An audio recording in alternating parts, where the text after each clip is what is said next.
Bonsoir, bienvenue à vous en direct sur Public Sénat. Je reconnais une erreur de communication, mais il n'y a pas eu de faute. C'est une déclaration sous forme de mea culpa. En déplacement à La Réunion, Manuel Valls est revenu sur la polémique de son voyage.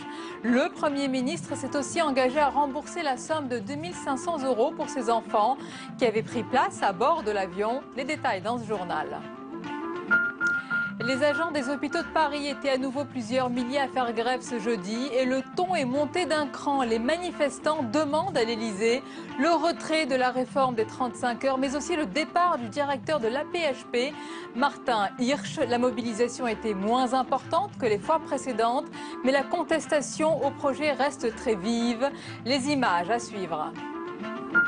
La modification de la loi Evin suscite critiques et polémiques chez les professionnels de la santé.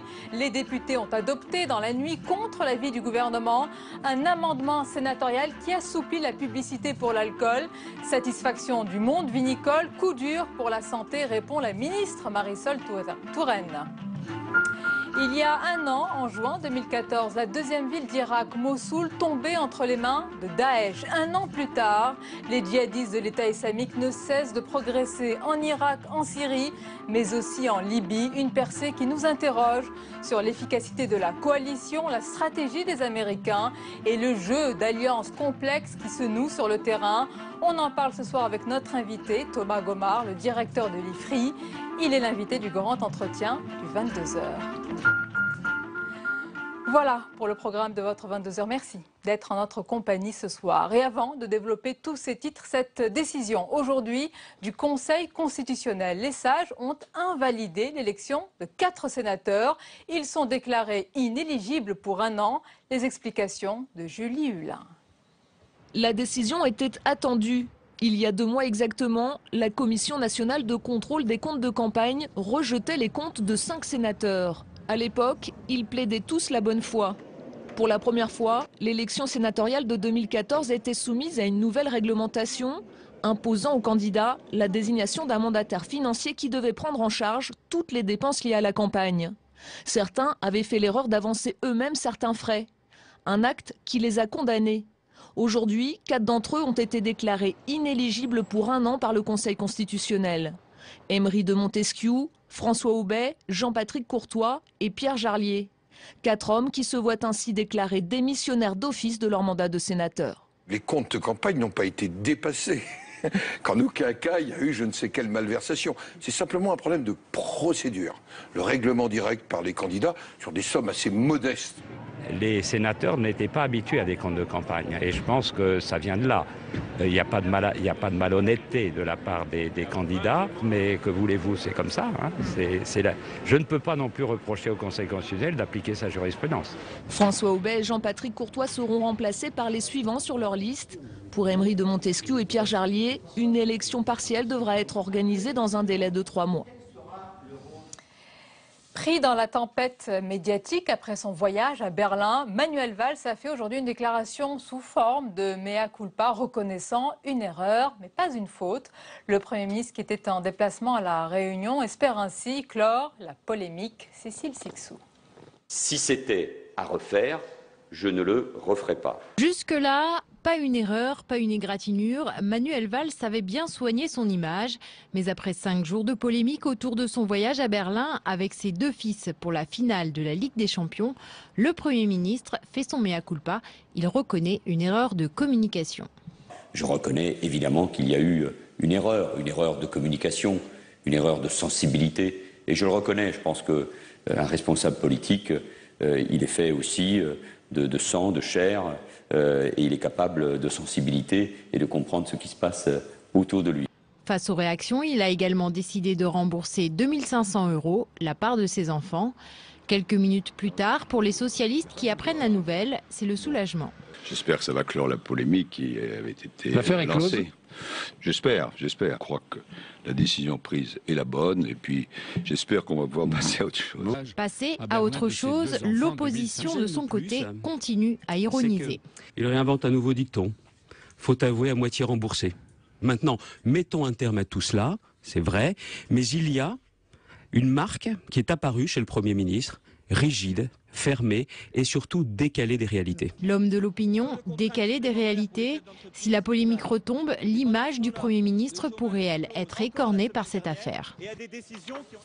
Le lobby viticole est satisfait. Les professionnels de la santé sont par contre furieux. Dans la nuit de mercredi à jeudi, les députés ont suivi l'avis des sénateurs en adoptant un amendement qui assouplit la publicité pour l'alcool. C'est un coup dur pour la santé, affirme la ministre Marisol Touraine. Les détails avec Julie Hulin. C'est par son amendement qu'est arrivée la polémique il y a un peu plus d'un mois.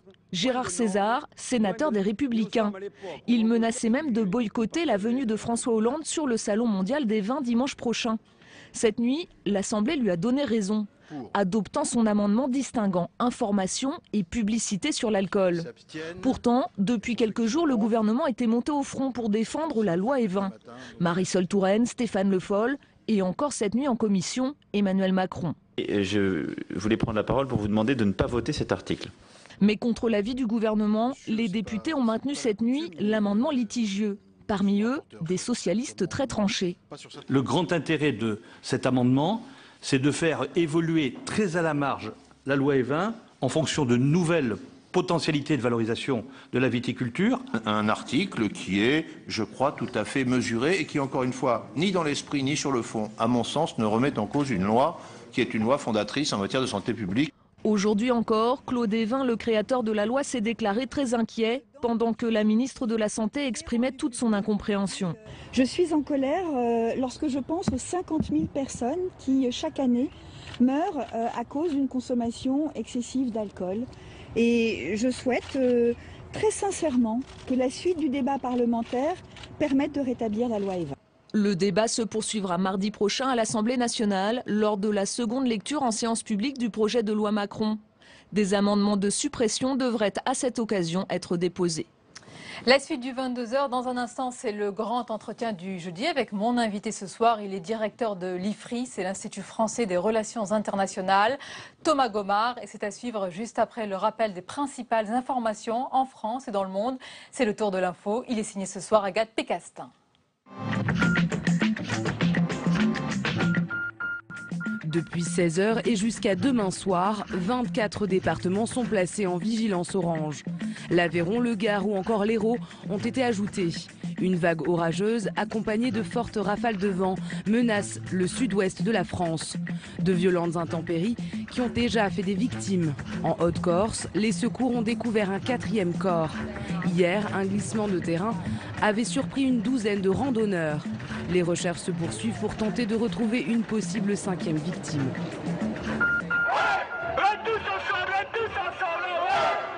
Les agents des hôpitaux de Paris ne décolèrent pas.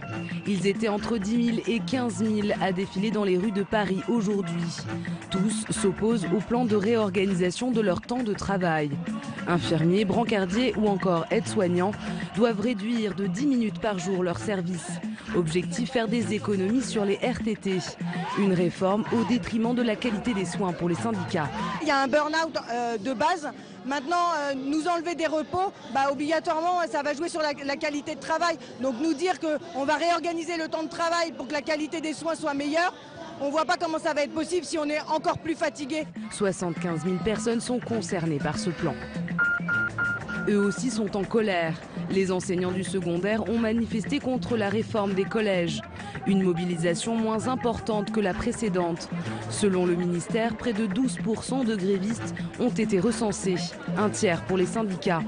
À Paris comme à Lyon, les enseignants s'inquiètent de la rapidité de la procédure. Ça voudrait dire qu'à la rentrée 2016, on serait obligé dans chaque établissement de redéfinir la logique des programmes, qui travaille avec qui, sur quel thème, dans le cadre de quelle grande thématique interdisciplinaire.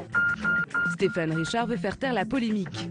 Le patron d'Orange débute une visite en Israël de 2 jours. 2 jours pour tenter d'apaiser les tensions avec le gouvernement de Benyamin Netanyahou.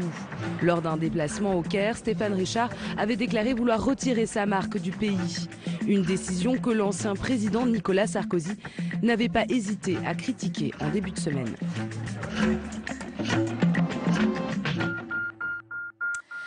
L'entretien du jeudi 22h avec mon invité ce soir, il est directeur de l'IFRI, c'est l'Institut français des relations internationales. Il est également historien. Thomas Gomard, bonsoir. Bonsoir. Et bienvenue. Vous êtes aussi spécialiste de la Russie, dont on va parler en détail ce soir. Mais d'abord, votre regard sur l'actualité internationale. Il y a en ce moment une percée fulgurante de Daesh, non pas au Moyen-Orient, bien sûr, toujours en Syrie et en Irak, mais en Libye, de l'autre côté de la rive méditerranéenne, pas si loin de chez nous, de l'Europe. Comment expliquer qu'il y ait si peu de réactions et même d'actions face à cela? C'est assez insaisissable, au fond, ce qui est en train de se passer. Je crois qu'il est utile de rappeler le contexte géographique de la Libye. C'est un pays qui est grand comme 3 fois la France. Et quand vous regardez, au fond, la manière dont on fait la guerre en Libye depuis, par exemple, la Seconde Guerre mondiale, vous avez souvent comme ça des très grandes avancées et puis des très grands reculs. Parce que l'espace s'y prête, c'est un espace très peu peuplé. Et donc ça facilite, si vous voulez, ces grandes attaques. Alors effectivement, il semblerait que l'État islamique ait pris la ville de Sirte. Ce qui rappelle aussi qu'on a aujourd'hui un pouvoir en Libye qui est très divisé, puisque vous avez des autorités à la fois à Tripoli qui ne parlent pas aux autorités de Tobrouk, plus vous avez le sud du pays dans le Fezzan qui est aussi sous une autre autorité. Et au fond, on assiste très probablement à l'implosion de la Libye dans les frontières qu'on a connues jadis. La question est de savoir maintenant si l'État islamique va pouvoir consolider ses positions territoriales et établir une sorte de continuité. Mais enfin, entre la Syrie, l'Irak et la Libye, il y a un pays très important qui a choisi le régime, qui est l'Égypte, et qui est aussi très impliqué en Libye, qui mène des opérations militaires. Et par conséquent, je crois qu'en fait, on est dans quelque chose de très fluide et encore aujourd'hui, évidemment, très difficile à analyser. Vous avez parlé de leur avancée. Est-ce qu'on se rend vraiment bien compte du caractère presque irréversible de cela? Ils prennent des villes aujourd'hui. Est-ce qu'on pourra, dans quelques jours, dans quelques mois ou quelques années, reprendre ces villes, ou est-ce que ce sont des nouvelles frontières qui se dessinent, notamment en Syrie d'ailleurs? En termes militaires, rien n'est irréversible. C'est-à-dire qu'effectivement, on pouvait prendre une position et puis la perdre quelques semaines, années plus tard. Donc, je ne pense pas qu'il faille avoir une vision figée des choses. En revanche, ce qui est certain, c'est qu'à la fois le Moyen-Orient et l'Afrique du Nord sont en pleine recomposition et que très probablement les frontières auxquelles nous étions habitués, et je pense en particulier entre la Syrie et l'Irak, sont des frontières qui sont en train d'être redessinées par la force. Bon. Et c'est ça qu'il faut, à mon avis, observer et qui, en même temps, va mettre probablement beaucoup de temps à se cristalliser. Au fond, on est dans une situation de guerre qui se joue sur plusieurs théâtres et avec donc une fluidité des dynamiques qui, à mon avis, rend très difficile de se dire voilà, l'État islamique va occuper ses positions de manière certaine pour les prochaines années. Et des jeux d'alliance compliqués. On va parler dans un instant du rôle de la Russie. Arrêtons-nous sur les États-Unis, la stratégie américaine. Certains, et de plus en plus, certaines thèses dénoncent un laisser-faire. Certes, on va voir la une du New York Times, celle d'hier, qui indique qu'il y a un changement de stratégie actuelle des Américains avec une base militaire qui va être ouverte en Irak et puis des nouveaux conseillers militaires. Mais est-ce qu'il n'y a pas également une sorte de laisser-faire ? Je ne sais pas si c'est un laisser-faire ou une absence de stratégie. Je crois qu'il faut rappeler que Barack Obama a fondamentalement... Les deux sont graves alors. Oui, mais la situation est très grave, et en particulier pour les Européens. C'est-à-dire que la grande différence entre les Européens et les États-Unis, c'est que les Européens sont touchés. Il y a une proximité par rapport à ce théâtre, on va parler ensuite de l'Ukraine, qui place aujourd'hui les Européens dans une situation de sécurité aiguë. Et je pense que cette prise de conscience n'est pas forcément encore faite. Mais pour revenir aux États-Unis, il y a évidemment un contexte géopolitique très différent. Important de rappeler, comme je commençais à le faire, que Barack Obama a été élu précisément pour se retirer à la fois d'Afghanistan et d'Irak. C'est la raison de son élection en 2008 et sa réélection en 2012. Donc on est dans un cycle fondamentalement, quand on regarde la politique américaine, de désengagement, si vous voulez. Et là, on sent qu'en même temps, il y a une prise de conscience précisément avec cette fulgurance de l'avancée de l'État islamique, cette capacité à être sur plusieurs théâtres, que rien ne peut être obtenu militairement s'il n'y a pas une présence plus forte sur le terrain. Et donc que les frappes aériennes ne suffisent pas à casser la dynamique de l'État islamique. Il y a beaucoup de critiques de généraux américains à l'encontre de la stratégie de Barack Obama qui lui disent ce que vous dites. Le tout aérien ne suffit pas, ne suffira pas et on le sait. Voilà, ça c'est la stratégie américaine a longtemps reposé ce qu'on appelle le air power, c'est-à-dire la capacité à maîtriser le ciel, ce qui est certain via à la fois l'aviation et puis via les drones. Mais vous avez aujourd'hui une situation où l'État islamique dispose de ses propres forces, arrive à attirer des djihadistes, notamment d'Europe ou de Russie, d'Asie centrale, etc. Et donc, il faut, si on veut vraiment l'emporter contre l'État islamique, il y a un moment ou un autre où la présence sur le terrain, et on ne peut pas déléguer la guerre aux Kurdes, penser que les Kurdes vont y arriver, ou que les autorités... aux Irakiens, on voilà, a vu ce que ça a parce donné. qu'il n'y a plus d'armée irakienne, et qu'au fond, fondamentalement, un peu à l'instar de la Libye, l'Irak aujourd'hui est un pays autour de trois grands pôles, où vous avez à la fois le Kurdistan, l'État islamique, et puis les autorités de Bagdad. C'est un énorme défi.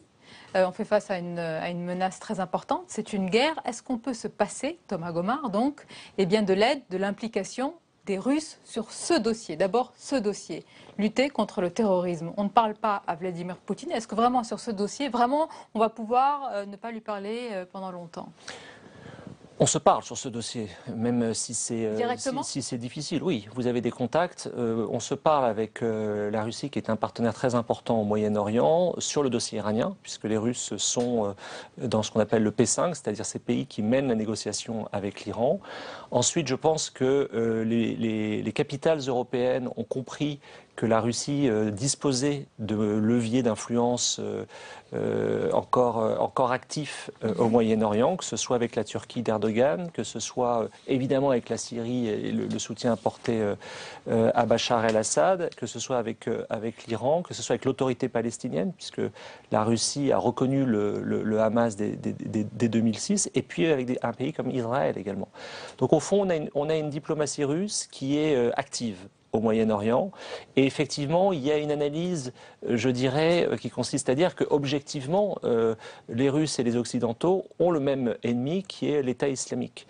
Et en même temps, la grande difficulté, c'est que les Russes considèrent que les Européens sont dans une contradiction assez fondamentale, puisqu'ils ont essayé de renverser Bachar el-Assad, qui précisément est vu à Moscou comme le principal rempart, si vous voulez, contre l'État islamique. Et donc on a une contradiction assez forte, parce que pour la Russie, l'ennemi, je dirais, historique, depuis presque l'intervention soviétique en Afghanistan, c'est le wahhabisme, et c'est donc aussi l'influence exercée par les monarchies du Golfe. Vladimir Poutine était cette semaine au Vatican, et pour le pape François, l'ennemi prioritaire, c'est le djihadisme et non la Russie de Poutine. S'il l'a dit et il l'a rappelé, le pape François, c'est à l'adresse de qui? Je crois que c'est à l'adresse de tout le monde. Ce sont des propos... Surtout des Européens et des Américains. Pas seulement. C'est-à-dire que ce sont des propos extrêmement importants pour la raison suivante, c'est que vous avez aussi un débat en Russie qui s'est cristallisé, selon lequel Moscou serait l'héritier de ce qu'on appelle la troisième Rome. Ce qui est en train de jouer de manière assez fascinante pour un historien, c'est la division historique entre l'Empire romain d'Orient et l'Empire romain d'Occident, d'une certaine manière. Et là, il y a une volonté très claire de Vladimir Poutine d'apparaître comme proche de l'orthodoxie, comme étant au fond chrétien, appartenant au monde de la chrétienté, mais ayant une approche différente. Et la Russie, en ce sens d'ailleurs, endosse très volontiers le rôle de protecteur des chrétiens d'Orient, considérant que des puissances européennes classiques, comme la France ou la Grande-Bretagne, ont renoncé à cette mission historique. Et je crois que ce dialogue entre les religions, entre... l'Église donc orthodoxe et l'Église catholique. Oui, et surtout, il faut comprendre aussi que le Vatican, c'est un État, c'est que là, il reçoit un autre chef d'État, ce sont deux chefs d'État qui se rencontrent, mais la symbolique est extrêmement puissante, et effectivement, à mon avis aussi, pour objectif, et c'était un succès diplomatique du Kremlin, de montrer qu'en réalité, la Russie est moins isolée que ne le disent les chancelleries occidentales. On n'a pas beaucoup parlé, cette semaine de ce déplacement. Alors vous dites deux chefs d'État qui se rencontrent, donc pour Vladimir Poutine, c'est aussi l'occasion de sortir de son isolement, en tous les cas sur la scène européenne. Ça, c'est certain. C'est certain parce que, si vous voulez, il y a quelque chose de très paradoxal dans l'attitude russe. C'est que la Russie tient un discours selon lequel, au fond, elle accompagne le pivot du système monde vers l'Asie. Donc, depuis 2008, c'est très construit. C'est-à-dire, la Russie, au fond, l'avenir de la Russie, ce sont les relations avec la Chine, le Japon, l'Inde, etc. Bon, dans le cadre notamment des BRICS, ce groupe de pays. Et puis, en même temps, le paradoxe, c'est que la Russie est prête à faire une guerre limitée en Europe. C'est-à-dire que ça montre bien même que son centre de gravité, notamment économique, notamment en termes de sécurité, ça reste l'Europe. Et je crois qu'aujourd'hui, on est dans une situation très compliquée à Moscou, parce qu'au fond, ce que craignent les autorités russes, c'est une sorte de combinaison entre deux fronts. Le front occidental, qui est vu, si vous voulez, sous l'angle de il y a un élargissement de l'OTAN historique, une volonté de nous encercler, et puis un front sud qui est cette poussée sunnite et ce radicalisme. Et au fond, pour être pris en étau. Voilà, et donc il y a un sentiment, il y a un double sentiment, si vous voulez, d'être assiégé aujourd'hui à Moscou. Et donc ça s'est traduit de manière assez construite d'ailleurs par une forme de rapprochement avec la Chine. Et une des grandes questions géopolitiques des 10 années à venir, c'est la réalité au fond de cette relation entre la Chine et la Russie. C'est majeur. C'est absolument majeur parce que c'est majeur, si vous voulez, sur plusieurs plans. C'est majeur sur le plan énergétique. Et puis surtout, l'autre grande question géopolitique, c'est la nature de la relation à venir entre la Chine et les États-Unis. C'est-à-dire qu'est-ce qu'on va vers un nouveau système bipolaire? Est-ce qu'on va vers une compétition qui pourrait tourner à la confrontation? Est-ce qu'on va rester dans un cadre de coopération? Et le positionnement de la Russie entre ces deux monstres, en quelque sorte, enfin monstres au sens puissant, ces deux puissances pour être plus précis, le positionnement de la Russie était absolument décisif. Donc la Russie regarde déjà de l'autre côté par rapport à l'Europe. Mais ça, si vous voulez, si elle fait ce choix-là, si au fond elle fait le choix asiatique, c'est une rupture historique absolument majeure, parce que la Russie, historiquement, depuis Yann de Kiev, depuis des siècles, regarde vers l'Europe. Ces élites sont européennes. Alors, Vladimir Poutine, lui, regarde vers l'Europe, mais les Européens détournent leur regard. On a vu cette semaine le G7. Rappelons que le G7, c'était le G8 avant, et que depuis 2 sommets, c'est plus le G8 parce que la Russie n'y est pas. Quel est votre bilan, vous, Thomas Gomard? Maintenant, on va parler aussi du dossier ukrainien, des sanctions à l'encontre de la Russie. Est-ce qu'il y a eu le moindre changement de politique de Vladimir Poutine depuis qu'il y a ces sanctions, honnêtement? Oui et non. Oui, dans le sens où, si vous voulez, on est depuis l'annexion de la Crimée dans une succession de ce que j'appellerais des phases plateau et des phases d'escalade. Et en ce sens, vous pouvez analyser un certain nombre de sanctions prises comme une combinaison entre des sanctions et des efforts diplomatiques type Minsk 1, Minsk 2 qui, d'une certaine manière, stabilisent momentanément. Quand vous regardez... Momentanément, très momentanément. Oui, mais quand vous regardez la situation dans laquelle nous étions juste avant Minsk 2, on était au bord de l'embrasement. Donc il y a eu une forme, si vous voulez, de calmer le jeu, mais sur une ligne, je dirais, horizontale. Et non à votre question, c'est-à-dire que la réponse non à votre question, c'est-à-dire qu'en même temps, effectivement, on ne voit pas de changement de trajectoire de Poutine, mais plutôt une surenchère ou une forme de fuite en avant. C'est-à-dire qu'au fond, on a aujourd'hui un leader russe qui cherche à pousser son avantage, qui cherche à utiliser la situation en Ukraine pour obtenir d'autres gains sur d'autres plans, en particulier dans son rapport vis-à-vis de l'Union européenne, mais aussi vis-à-vis de l'OTAN. Donc je pense que c'est effectivement très complexe et ça nous renvoie à une question beaucoup plus fondamentale qui est celle de la trajectoire prise par la Russie de Vladimir Poutine. Et c'est à mon sens une trajectoire qui a volontairement bifurqué de la trajectoire européenne et américaine, c'est-à-dire c'est l'idée sur laquelle au fond la Russie aujourd'hui conteste ouvertement le système international, le système de sécurité tel qu'il a été créé après la fin de la guerre froide. Pourtant, est-ce que ce n'est pas la diplomatie vaticane qui est sur ce dossier la plus pragmatique finalement? Le pape François a dit à Vladimir Poutine, alors on n'a pas l'extrait, mais il l'a prévenu justement sur le dossier ukrainien, tout en reconnaissant que la Russie a aujourd'hui un rôle fondamental au Moyen-Orient. On ne pourra pas s'en passer. Est-ce que ce n'est pas le Saint-Siège qui, comme à l'époque de Gorbatchev, c'était avec Jean-Paul II, finalement, à la politique qui peut faire changer et bouger les choses aujourd'hui? Bon, le Vatican a de toute manière une diplomatie fondamentale sur beaucoup de dossiers. Et je crois que la symbolique de cette rencontre est extrêmement forte. Et le point consistant à dire on ne peut pas, je dirais, mettre la Russie à l'écart, que ce soit dans le contexte européen ou dans le contexte du Moyen-Orient, est une évidence. C'est-à-dire qu'on ne peut pas... Pour vous, le spécialiste de la Russie, c'est une... Parce que rappelons que souvent, vous avez été sévère, peut-être à juste titre, à l'encontre de Vladimir Poutine. À titre personnel ? En tant qu'historien. C'est pas une sévérité je sais pas le terme que j'utiliserai. Je suis très frappé par l'évolution je dirais, de la personnalité de Vladimir Poutine. En ce sens, il y a effectivement un certain nombre je dirais, d'inflexions à noter. Mais pour en revenir à votre question, c'est une évidence, si vous voulez, que la Russie a un rôle à jouer. C'est un pays membre permanent du Conseil de sécurité. C'est une puissance nucléaire. C'est une tradition diplomatique, évidemment en Europe, au Moyen-Orient, pour des raisons que nous avons déjà indiquées. Et donc, il y aurait une sorte d'absurdité, au fond, à penser qu'on peut résoudre la situation sans parler à la Russie. Cela étant dit, on a aussi un pays qui a changé de comportement, qui a usé de la force pour modifier des frontières sur le continent européen, qui est dans une contradiction très forte entre l'annexion de la Crimée et son positionnement par rapport à l'indépendance du Kosovo. C'est-à-dire qu'à la fois, la Russie dit « Ah, bah, c'est comme le Kosovo », sauf que la Russie n'a pas reconnu le Kosovo, et qui en même temps, je dirais, a une évolution intérieure très préoccupante. C'est-à-dire que, fondamentalement, le régime ne cesse de se durcir, sous l'effet combiné, si vous voulez, d'une dégradation des conditions socio-économiques et aussi d'un regain de nationalisme. D'où la question, faut-il le fragiliser davantage avec les sanctions? Voilà, alors ça c'est une question... L'affaiblir. Ça c'est une question... parce qu'en le mettant à terre, entre guillemets, c'est une image qu'on peut obtenir quelque chose de Vladimir Poutine? Est-ce qu'il ne peut pas utiliser une sorte d'influence néfaste, négative, alors qu'il n'aurait plus la puissance pour le faire? Si vous voulez, ces sanctions ont été prises par défaut, tout simplement parce que les Européens n'ont pas d'autres outils à leur disposition. Et qu'en même temps, les Européens ne pouvaient pas laisser faire ou ne pas réagir au comportement de la Russie, à la fois en Crimée et dans l'Est ukrainien. Mais le fond de l'affaire, c'est que pour la Russie, c'est un problème de sécurité aigu, au sens militaire du terme, et que pour les Européens, au départ, ça a été vu comme une crise diplomatique. Bon, sauf que la déstabilisation de l'Ukraine qui continue, l'agressivité de la Russie, que ce soit avec des violations répétées d'espaces aériens de pays neutres ou de pays de l'OTAN, le discours, on a quand même une évolution du discours très remarquable, si vous voulez, au sens à remarquer, me fait dire qu'en même temps, si vous voulez, ce qui est certain, c'est qu'on n'est plus du tout dans le même système aujourd'hui, juin 2015, que nous l'étions en février 2014. Ça a complètement changé. Bon.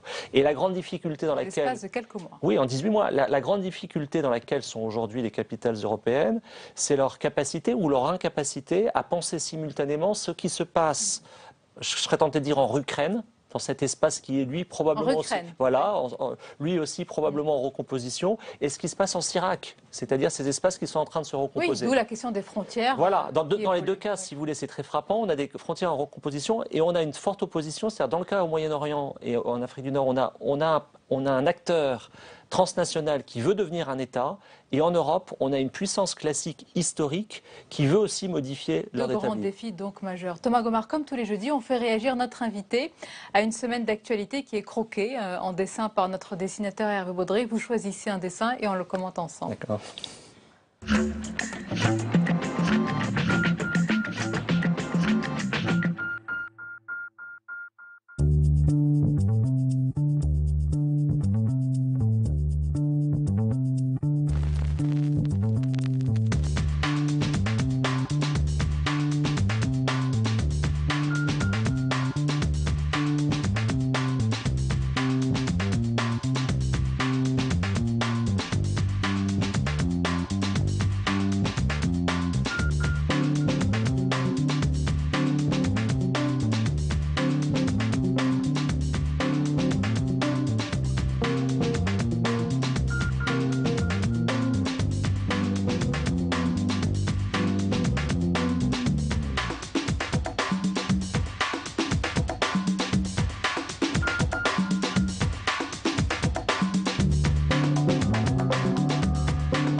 Qu'est-ce que vous retenez, Thomas Gomard? Il y en a un qui vous a beaucoup fait sourire. Oui, c'est-à-dire qu'en fait, ce que je retiens de l'ensemble des dessins, c'est plutôt ça, c'est le contraste entre la politique intérieure et son caractère un peu dérisoire pour les sujets qu'on retient, et la gravité de ce qui se passe au plan international. Donc je retiendrai, si vous voulez, le dernier, évoquant les déboires passagers du Premier ministre, et puis celui sur le tour, la comparaison entre le Tour de France et l'État islamique. Quel contraste. Voilà, et je pense qu'en fait, la conclusion c'est très bien fait, là, cette sorte de récapitulation, Le sujet, c'est qu'il faudrait que nos hommes politiques, on est sur Public Sénat, comprennent et s'intéressent beaucoup plus aux questions internationales. Tout à fait. Elles sont majeures pour comprendre le monde et ce qui se passe chez nous également en France. Merci beaucoup Thomas Gomard, c'était un plaisir de vous recevoir.